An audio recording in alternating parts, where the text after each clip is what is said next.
ಅವ್ರು ಹೇಳ್ತಾ ಇದಾರೆ ತಪ್ಪಿತಸ್ಥರಿಗೆ ಮಾತ್ರ ಶಿಕ್ಷೆ ಆಗ್ಲಿ ಅಂತ ಹೇಳ್ತಾರೆ. ದರ್ಶನ್ ಶಿಕ್ಷೆ ಆಗ್ಲಿ, ದರ್ಶನ್ ತಪ್ಪು ಮಾಡಿದ್ರೆ ಶಿಕ್ಷೆ ಆಗ್ಲಿ ಅಂತ ಹೇಳಿ ಅವ್ರು ಎಲ್ಲೂ ಕೂಡ ಬಳಸ್ತಿಲ್ಲ. ನೋಡಿ ಉದಯ್ ಅವರೇ, ಕಾಲ್ ಕಟ್ ಮಾಡಿದಿರಿ. ನಮ್ಮ ಪ್ರಶ್ನೆಗಳಿಗೆ ನಿಮ್ಮ ಹತ್ರ ಉತ್ತರ ಇಲ್ಲ. ತಪ್ಪು ಮಾಡಿದವರಿಗೆ ಶಿಕ್ಷೆ ಆಗ್ಲಿ, ದರ್ಶನ್ ತಪ್ಪು ಮಾಡಿದ್ರು ಶಿಕ್ಷೆ ಆಗ್ಲಿ, ಅವ್ರ ಪರವಾಗಿ ನಾವು ನಿಲ್ಲೋದಿಲ್ಲ ಅಂತ ನೀವು ಖಂಡ ತುಂಡವಾಗಿ ಹೇಳ್ಬೋದಿತ್ತು. ಆದ್ರೆ ಕಾಲ್ ಕಟ್ ಮಾಡ್ತಾ ಇದ್ದಾರೆ. ರಿಪಬ್ಲಿಕ್ ಕನ್ನಡದ ಪ್ರಶ್ನೆಗಳಿಗೆ ಮಾನ್ಯ ಶಾಸಕ ಉದಯ್ ಅವರ ಹತ್ರ ಉತ್ತರ ಇಲ್ಲ. ಪರಾರಿ, ಎಸ್ಕೇಪ್. ಈಗ ಗೃಹ ಮಂತ್ರಿಗಳೇ ಹೇಳಿದ್ದಾರೆ, ಖಡಕ್ ಆಗಿ ಹೇಳಿದ್ದಾರೆ, ಇದರಲ್ಲಿ ಯಾವುದೇ ರೀತಿ ಮುಲಾಜೆ ಇಲ್ಲ, ತನಿಖೆ ಆಗುತ್ತೆ ಅಂತ. ಮುಖ್ಯಮಂತ್ರಿಗಳು ಕೂಡ ಹೇಳಿದ್ದಾರೆ. ಆದ್ರೆ ಶಾಸಕರು ಯಾಕೆ ಹಿಂಗೆ? ಅದು ಆಪ್ತತೆಯಿಂದ ಅಥವಾ ಅವ್ರ ಜೊತೆ ಒಡನಾಟದಿಂದ, ಅವ್ರನ್ನ ಹತ್ರದಿಂದ ನೋಡಿದ್ರಿಂದ ಚೂರು ಮುಂಗೋಪ, ಚೂರು ಕೋಪ ಇದೆ ಅಂತ ಹೇಳಿ ಏನ್ ಬೇಕಾದ್ರೂ ಮಾಡಕ್ಕಾಗತ್ತಾ? ಅಥವಾ ಮಾಡಿದ್ದನ್ನ 118 ಸಾಕ್ಷ್ಯಗಳನ್ನ ಕಲೆ ಹಾಕಿರುವ 28 ಮಹಾಜರನ್ನ ಮಾಡಿರುವಂತಹ ಪೊಲೀಸ್ನವರು 118 ಸಾಕ್ಷ್ಯಗಳನ್ನ ಕಲೆ ಹಾಕಿದ್ದಾರೆ. ಸುಮ್ಮನೆ ಮಾಡೋ ಕೆಲಸ ಇಲ್ಲದೆ ಹೋಗಿ ಅವ್ರನ್ನ ಡ್ರಿಲ್ ಮಾಡಿದ್ರ?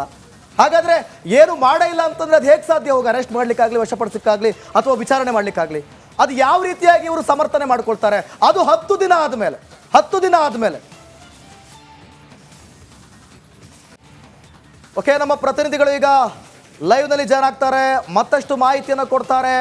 ವಕಾಲತ್ ವಹಿಸಿದ್ರ ಬಗ್ಗೆ, ಅಭಿಮಾನಿಗಳ ಸಮರ್ಥನೆ ಬಗ್ಗೆ 10 ದಿನ ಆದ್ಮೇಲೆ ಯಾಕೆ ಇವರೀಗ ಮಾತನಾಡಿದ್ರು ಅಂದ್ರೆ ದರ್ಶನ್ ಆಪ್ತತೆನ ಅಥವಾ ಬೇರೆ ವ್ಯವಹಾರ ಇದೆಯಾ, ಇವೆಲ್ಲದರ ಕುರಿತಾಗಿ ಅಂದ್ರೆ ಸರ್ಟಿಫಿಕೇಟ್ ಕೊಟ್ಬಿಟ್ರಲ್ಲಪ್ಪ. ಈಗ 10 ದಿನ ಆದ್ಮೇಲೆ ಸರ್ಟಿಫಿಕೇಟ್ ಕೊಟ್ಟಿರೋದು.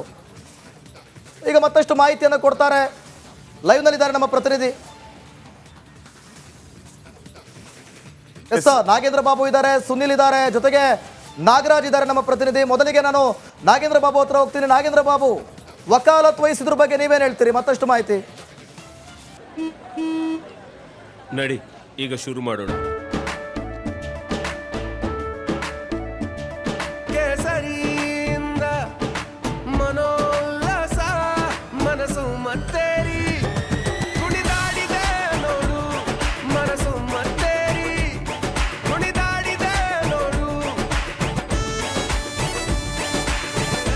ಕ್ಷಣ ಕ್ಷಣವೂ ಆಚರಿಸಿ ಕೇಸರಿ ಹಬ್ಬ. ವಿಮಲ್, ಬಾಯಲ್ಲಿ ಹೇಳಿ ಕೇಸರಿ. ನೋಡಿ ದಿವಿತ್, ಒಬ್ಬ ಜನಪ್ರತಿನಿಧಿ, ಜನರು ಅವರನ್ನು ಆಯ್ಕೆ ಮಾಡಿ ಕಳಿಸಿರೋದು ಕ್ಷೇತ್ರದ ಅಭಿವೃದ್ಧಿ ಕೆಲಸಗಳನ್ನು ಮಾಡಲಿ, ಕ್ಷೇತ್ರದ ಜನರ ಸಮಸ್ಯೆಗಳನ್ನು ಮಾಡಲಿ ಅಂತೇಳಿ. ಮಾಧ್ಯಮದವರು ಒಬ್ಬ ಜನಪ್ರತಿನಿಧಿಯನ್ನು ಪ್ರಶ್ನೆ ಮಾಡೋದು ಸಹಜ. ಪ್ರಶ್ನೆ ಮಾಡಿದಾಗ ಒಬ್ಬ ಜನಪ್ರತಿನಿಧಿಯಾಗಿ ಸರ್ಕಾರದ ಒಬ್ಬ ಭಾಗವಾಗಿ ಮಾತನಾಡುವ ಸಂದರ್ಭದಲ್ಲಿ ಬಹಳ ಆಲೋಚನೆಯನ್ನು ಮಾಡಿ ಅವರು ಮಾತನಾಡಬೇಕಾಗತ್ತೆ. ಆದರೆ ಶಾಸಕರೊಬ್ಬರು ಒಂದು ಕೊಲೆ ಪ್ರಕರಣದಲ್ಲಿ A2 ಆರೋಪಿಯನ್ನು ಸಮರ್ಥನೆ ಮಾಡಿಕೊಳ್ಳೋದಕ್ಕೆ, ಜಸ್ಟಿಫೈ ಮಾಡಿಕೊಳ್ಳೋದಕ್ಕೆ ಮುಂದಾಗ್ತಾರೆ ಅಂತಂದರೆ ಇವರನ್ನು ಜನಪ್ರತಿನಿಧಿ ಅಂತ ಕರಿಬೇಕಾ? ಇವತ್ತು ಆ ಕ್ಷೇತ್ರದ ಜನ ಇವರನ್ನು ಆಯ್ಕೆ ಮಾಡಿ ಕಳಿಸಿದ್ದು ಎಷ್ಟು ಮಟ್ಟಿಗೆ ಸರಿ ಅನ್ನುವ ಪ್ರಶ್ನೆಗಳು ಉದ್ಭವ ಆಗುತ್ತೆ. ಇವತ್ತು ನೋಡಿ, ಪೊಲೀಸರು ಕಣ್ಣಿಗೆ ಎಣ್ಣೆನ ಬಿಟ್ಕೊಂಡು ಇವತ್ತು ತನಿಖೆಯನ್ನು ಮಾಡ್ತಾರೆ. ರಾತ್ರಿ ಹಗಲು ಅನ್ನೋದೇ ಎಷ್ಟು ಕಷ್ಟಪಟ್ಟು ಅವರು ತನಿಖೆಯನ್ನು ಮಾಡ್ತಾರೆ. 120ಕ್ಕೂ ಹೆಚ್ಚು ಸಾಕ್ಷಿಗಳನ್ನು ಕಲೆ ಹಾಕಿದ್ದಾರೆ. 28 ಜಾಗಗಳಲ್ಲಿ ಮಹಾಜರನ್ನ ಮಾಡಿದ್ದಾರೆ. 17 ಆರೋಪಿಗಳು, ಒಬ್ಬರು ಇಬ್ಬರು ಪ್ರಕರಣದಲ್ಲಿ ಇಲ್ಲ, 17 ಆರೋಪಿಗಳು ಇನ್ನೂ ನಾಪತ್ತೆ ಆಗಿರುವಂಥ ಮೊಬೈಲನ್ನು ಹುಡುಕಾಡದಲ್ಲೇ ಇದ್ದಾರೆ ಪೊಲೀಸರು. ಆ ಒಂದು ಮೊಬೈಲನ್ನು ಬಿಸಾಕಿರುವಂಥ ಚರಂಡಿಯಲ್ಲಿ ಇವತ್ತು ಹಗಲು ರಾತ್ರಿ ಅನ್ನೋದೇ ಆ ಮೊಬೈಲ್ಗೋಸ್ಕರ ಹುಡುಕಾಟವನ್ನು ನಡೆಸಿದ್ದಾರೆ. ಪೊಲೀಸರ ತನಿಖೆಯ ಬಗ್ಗೆ ಒಬ್ಬ ಶಾಸಕರಾಗಿ ಇಂಚಿತ್ತು ಮಾತನ್ನು ಮಾತಾಡಿಲ್ಲ ಅಂತಂದರೆ, ಒಬ್ಬ ಆರೋಪಿಯನ್ನು ಸಮರ್ಥನೆ ಮಾಡ್ಕೊಳ್ಳೋಕ್ಕೆ ಮುಂದಾಗ್ತಾರೆ ಅಂತಂದರೆ ಇವರು ಎಂಥ ಶಾಸಕ ಅನ್ನುವ ಪ್ರಶ್ನೆಗಳು ಕೂಡ ಉದ್ಭವ ಆಗುತ್ತೆ. ಇವರ ಶಾಸಕ ಸ್ಥಾನ ಒಂದು ರೀತಿಯಲ್ಲಿ ಅವರಿಗೆ ಕೊಟ್ಟಿದೆ ತಪ್ಪಾಯ್ತು ಅನ್ನುವ ಪ್ರಶ್ನೆಗಳು ಇವತ್ತು ಜನರು ಮಾಡುವಂಥ ಹಂತಕ್ಕೆ ಹೋಗಿ ತಲುಪಿದೆ. ಶ್ರೀಪಾದ್,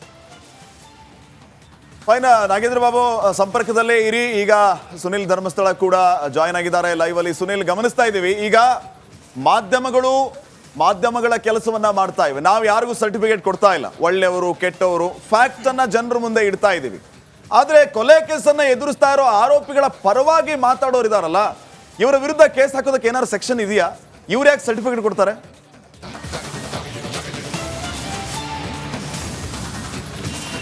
ಶ್ರೀಪಾದ್, ಇದು ಕೇಸ್ ಹಾಕುವಂತ ವಿಚಾರ ಅಲ್ಲ, ಇದೆಲ್ಲವೂ ಕೂಡ ಬರುವಂತದ್ದು ನೈತಿಕತೆ ವಿಚಾರಕ್ಕೆ ಸಂಬಂಧಪಟ್ಟಂತೆ ಬರುತ್ತೆ. ಏನಕ್ಕೆ ಅಂದ್ರೆ, ಈಗ ಒಂದು ಪ್ರಕರಣಕ್ಕೆ ಸಂಬಂಧಪಟ್ಟಂತೆ ಪೊಲೀಸರು ಒಬ್ಬ ಆರೋಪಿಯನ್ನ ಅರೆಸ್ಟ್ ಮಾಡ್ತಾರೆ ಅಂದ್ರೆ ಯಾವುದೇ ರೀತಿಯ ಸಾಕ್ಷ್ಯಗಳಿಲ್ಲದೆ